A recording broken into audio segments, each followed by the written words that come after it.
Ya, assalamualaikum warahmatullahi wabarakatuh. Perkenalkan, kami di sini dari kelompok 10 yang beranggotakan Fahrian Ihsan dan Yudhistira Prayoga. Di sini kami akan membahas otonomi daerah, yang mana kami membahas definisi, asas, dan tujuannya. Langsung saja, yang pertama ialah definisi. Definisi otonomi secara harfiah bisa dikatakan sebagai daerah. Dalam bahasa Yunani berasal dari kata autos, artinya diri mereka sendiri, dan namos artinya hukum atau aturan. Berdasarkan Undang-Undang Nomor 32 Tahun 2004, definisi otonomi daerah atau desentralisasi adalah penyerahan wewenang pemerintahan oleh pemerintah pusat kepada daerah otonomi untuk mengatur dan mengurus urusan pemerintah dalam sistem negara kesatuan Republik Indonesia.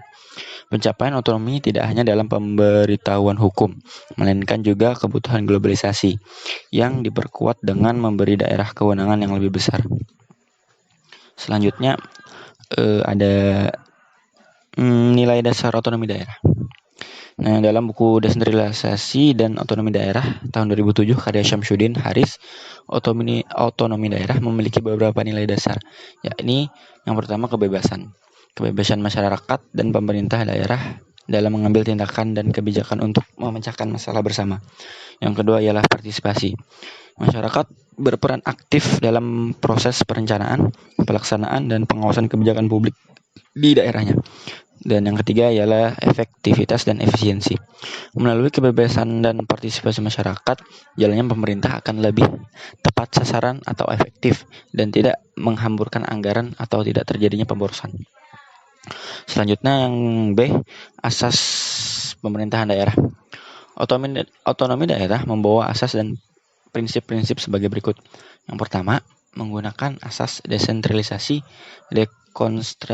dekonsentralisasi, dan tugas pembantuan.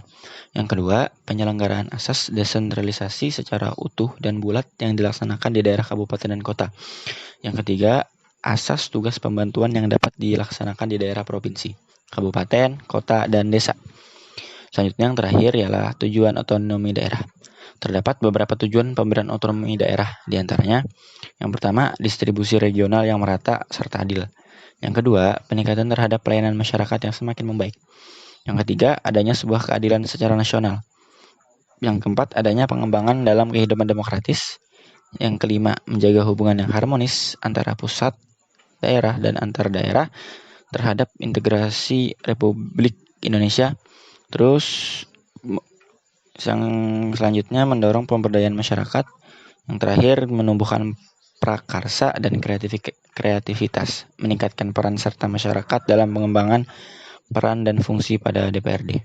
Mungkin itu saja dari kelompok 10. Kalau ada yang ingin ditanyakan, silahkan kolom komentar di bawah sudah disediakan. Terima kasih. Wassalamualaikum warahmatullahi wabarakatuh.